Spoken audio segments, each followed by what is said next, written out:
Hey guys, Cold here. Welcome back to another Raid Shadow Legends video. We got Deliana. Finally, the 7 days are done and we managed to pick her up. We didn't have access to Deliana on the test server, so I couldn't make a video on her actual skills and showcase before that. But now I've got her ready, fully maxed out skills, fully maxed out masteries, and good gear just to test her out. I'll be doing multiple showcases. First is gonna be in terms of damage potential. Is she worth it to be a damage dealer part of your team? She's an HP based nuker, but also later on I'll be doing like a more support type role showcase for Deliana.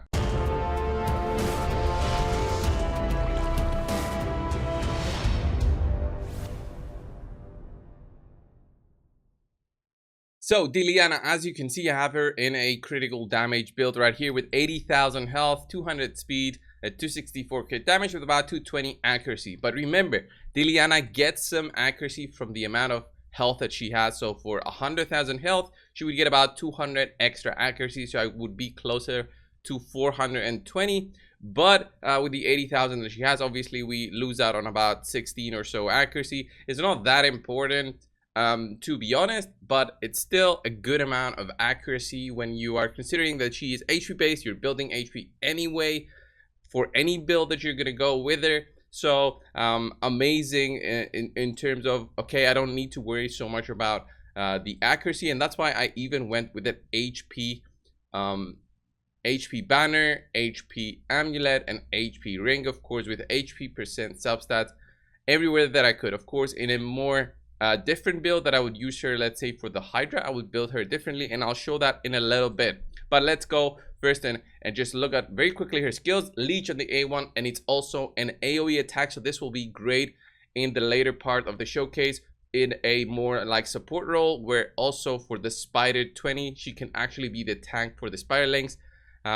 We'll show that in a little bit. And then the Leech buff also has a good chance to apply with 50% chance, 60 with the books, and another 5% from the masteries. And then we've got the A2, decreased resistance on a single target, but this skill is actually used after this one is used, where you apply the block buffs. 4-turn cooldown though, unfortunately, heals all allies by 5% of their max HP for each block buffs placed by this skill, so a good heal. The block buffs will be applied at 100% chance, but it's a 4-turn cooldown with a 2-turn duration, so Master Hexer is required to actually help you a little bit more. And you also fill the champion's turn meter for each block buffs attempt blocked or resisted by the enemy team. So very solid, but the longer cooldown. And then we've got the decreased resistance debuff, where if the block buff is already there, she will spread out the decreased resist debuff, which is great because it means it can help your other champions and also Deliana to apply the debuffs that she has more consistently, but it's more so for your allies rather than anybody else. And then let's have a look at the masteries that I have on her, since this will be a showcase of damage. Firstly, we go for Helm Smasher, ignoring 25% chance of the 25% of the target's defense at a 50% chance. And then I went support route. Of course, you can go defense route here in case she gets attacked, she counterattacks back, but that's more so, I would say, for the support type build. But remember, as I said, the sniper and the Master Hexer are really important on her, especially Master Hexer, I would say, because it does extend leech and it does extend block buffs. So it kind of is required, I would say, to go support route and then anything else that you want to go. I wouldn't go defense route, only if, let's say, you equip her in a stun set and you want her to be controlling, let's say, with the A3, which is quite a long cooldown of 4 turns. The A1 is a single target skill, so I could go, let's say, a stun set on her, but still I consider the War Master to be better because overall you want to be adding to her potential damage, and the stun is still a good 18% chance, so the extra 5% is only worth it if you don't care about the War Master. And War Master is great for Hydra, and she is really been given by Playam to assist with the Hydra, right? So I went over through all of that. Let's go have a look at her in action, okay? Let's go first, I would say, in arena, just to see on her damage potential against you know, these difficult teams. So I'll remove my my Soulless from there and just put Deliana in. this standard, I would say, team that I use in terms of beating the high-end teams. Okay, let's find the force champions. Where's Deliana? There we go. So I have no way of buffing her damage. There's no increased HP buff similarly to what increased defense and increased attack exists in the game. So the HP nukers don't have that benefit. But let's have a look and see, with no defense down or weaken, if she can actually do like a little burst. So we lock them out, we sleep them also. And this very standard team that I have here should be enough to control them. And now Deliana, I would use the A3 first. Let's have a look with no defense down, guys, on what kind of burst we're looking at. 50k, 70k on the low defense targets there, but of course high defense target is Sifi right there, and we barely scraped through 50% of her health. That was expected. So I want to see her A1 skill here. Although I did reset her A3, I want to see the A1 now. In terms of single target damage, can we do 30,000? Yeah, not that great in terms of single target. Usually champions who have a single target skill and are supposed to be used as a nuker, the single target skill is the best one in terms of multipliers. But her multipliers are not that great, as we can see. So I wouldn't really use her as a nuker, right? Even in dungeons, let's say we go to Dragon's Lair 20, where we are against magic, and we do apply we do put in there the normal kind of buffers. We want that increased speed there, although we don't have a way to apply. Let's put Lydia in there. Let's put Deliana, and let's see the big numbers. But this is just a showcase of the big numbers. I think the build that you want to go with her is more support route instead of a high damage build. All right, so we've got a defense down on almost everyone. Actually, a weaken on almost everyone. So here we apply the extra debuffs on ourselves. So let's see, can we take out the waves? I'm looking at, it should be over 100,000 here, honestly. 130, 150, very solid.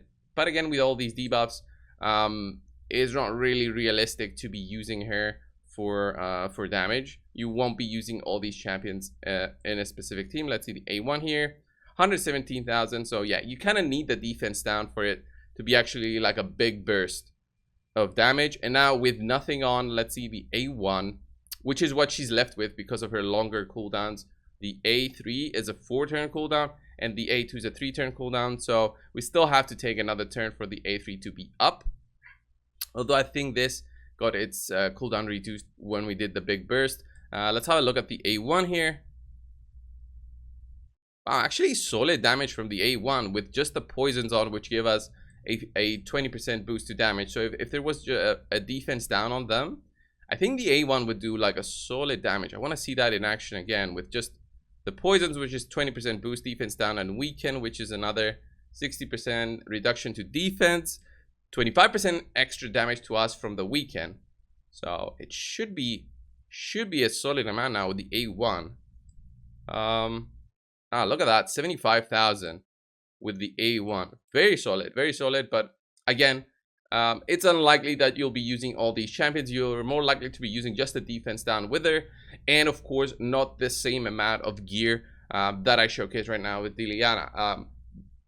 Having that in mind, it doesn't mean that you go 0 damage on her. You can still have her with a little bit of crit rate in there, so she gets those crits, but focusing more on more speed, more HP, and then maybe more defensive stats like resistance and accuracy. But remember, accuracy you also get from her passive. So really, speed is king, and HP will be also king, because remember, her passive has another part in it. Her passive actually allows her to apply a strengthen buff to everybody when she drops below 50% health, which is kind of what I like. So I'll go more heavy on health with her instead of defense. So I'll go like 2,000 defense, which is kind of low for the more difficult parts of the game, and then more health so that she gets reduced to under 50% easier, but she still does not die or go to the very low amounts of health where she just can't recover from that.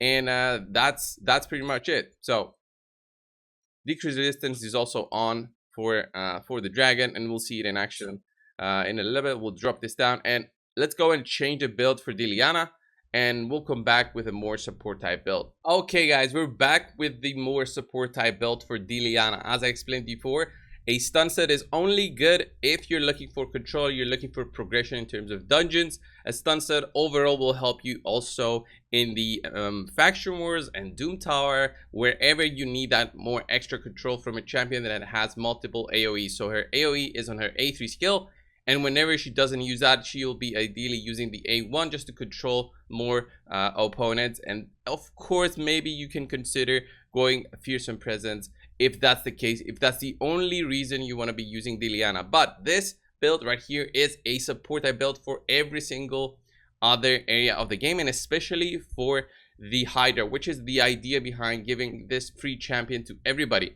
Relentless Set is not required to have, but it's good to have. Okay, if you don't have a Relentless Set, Speed Set is a great alternative to give you more speed. More speed equals more turns. More turns means more chances to apply the block buff skill on the Hydra heads and overall to your enemies. Again, if that's not what you're looking for, you go for control. All right, so Relentless Set and speed is what I have here, with a lot of speed at 260, 80,000 health. That gives me roughly how much is that, 160 or so accuracy, which puts me over 400 accuracy and 400 resist here. Very important to also have resist if Hydra is something that concerns you, and also resist overall just helps you basically not have to worry about any debuff anywhere else. All right, unless it specifically says that it will not be resisted, you'll be resisting it. But these are very end game stats in terms of what you need for a lower end Hydra. Let's say the normal Hydra and hard Hydra, you need about 260 for each of these. So on accuracy you can go way lower, and for resist you can go to 260 and then not really have to worry about accuracy because you'll be getting it from your HP values. I went for War Master, Master Hexer, chance to extend the duration of my debuffs. Another chance for the Leech to be applied. Then we go Cycle of Magic to get a small chance to refresh. And then Arcane Celerity, when our debuffs expire, we have a chance to get some turn meter back. And she does apply a ton of debuffs. So a good example of where you want to use her with like high resist is for Spider 20. All right, Spider 20, you need about 200 or so resist to be I would say 250 to be comfortably resisting the debuffs applied by the small spiders. We're not applying decreased accuracy here, so she's not like the best that you can use for this specific situation. But you'll see now that the spider legs will start attacking the Force champion, because the Force champion, they see a Force champion, they say, oh, I need to attack that at all times. And then we go with the A1 here, and you'll see that it will start,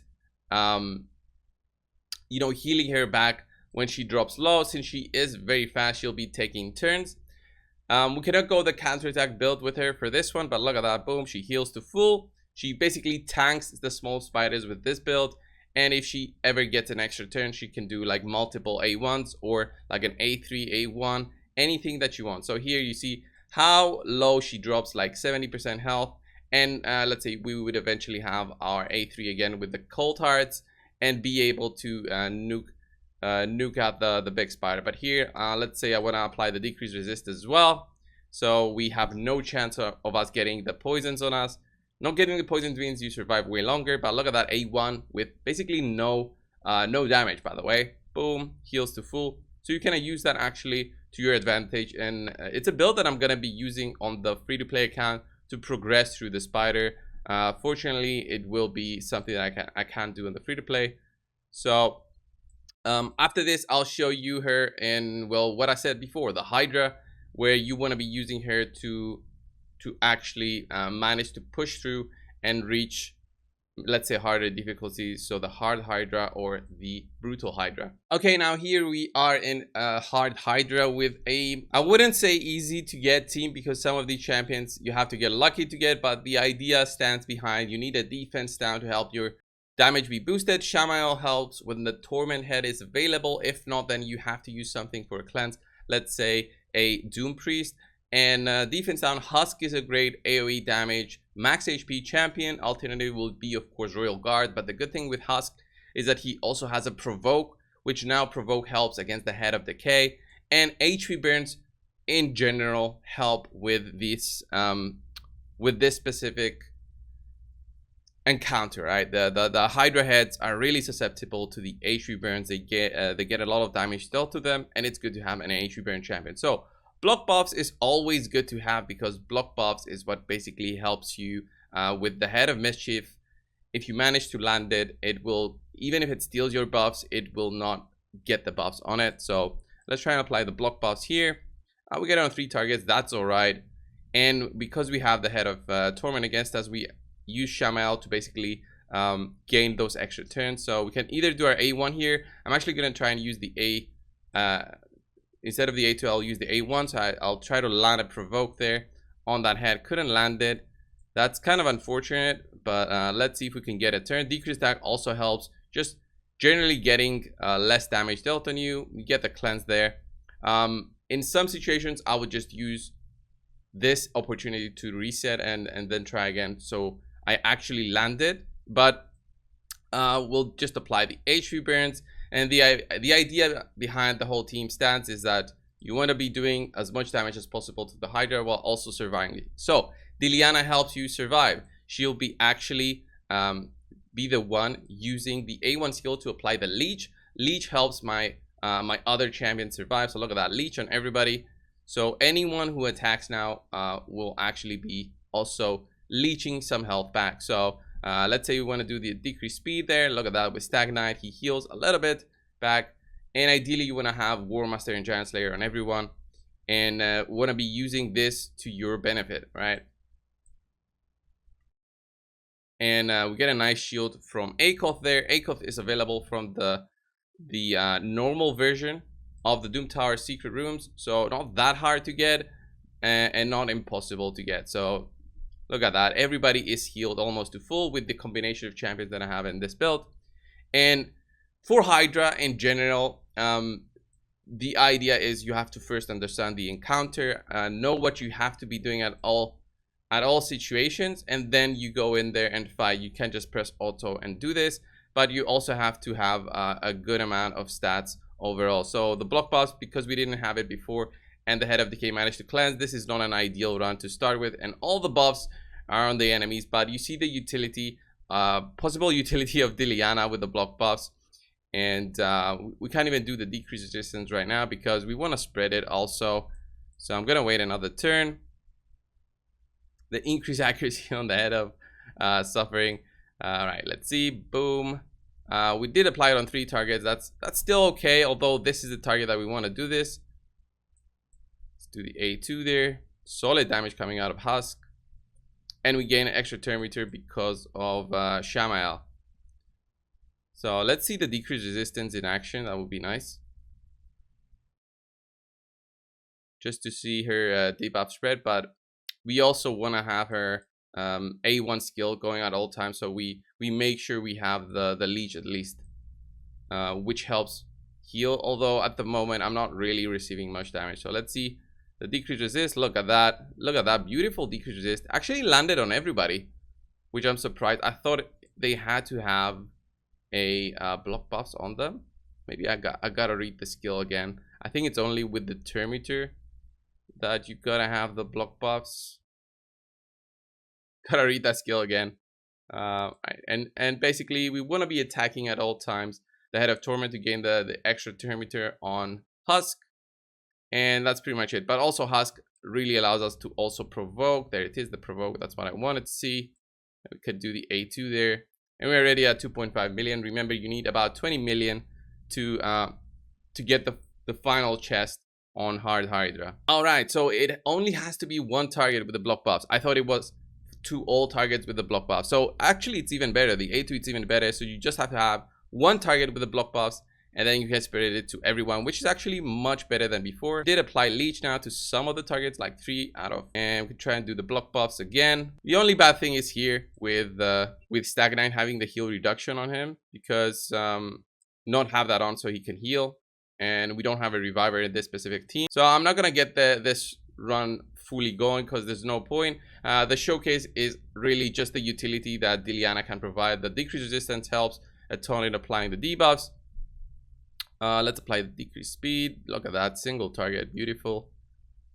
And you just want to have provokes at all times on the head of decay, and that's pretty much it for this rotation. Ooh, maybe that stagnant actually built with more resistance, because he is not resisting at all, and that doesn't help. But this is the showcase for Deliana, guys.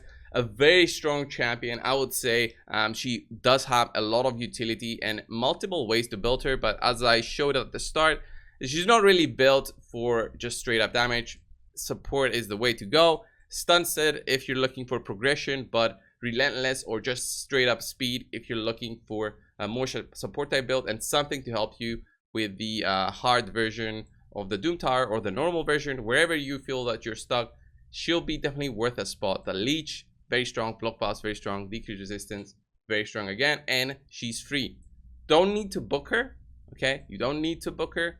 But if you have extra books, consider doing so, as long as you don't have any other alternatives and you have a way to get those books. So let's say you're farming at least Nightmare, Clan Boss, and higher. All right, that's the only real source of legendary books that are consistent. On average, you get a couple every month, unfortunately. So this was the video, guys. Thanks a lot for watching. Subscribe if you haven't. I'll see you in the next one. See ya.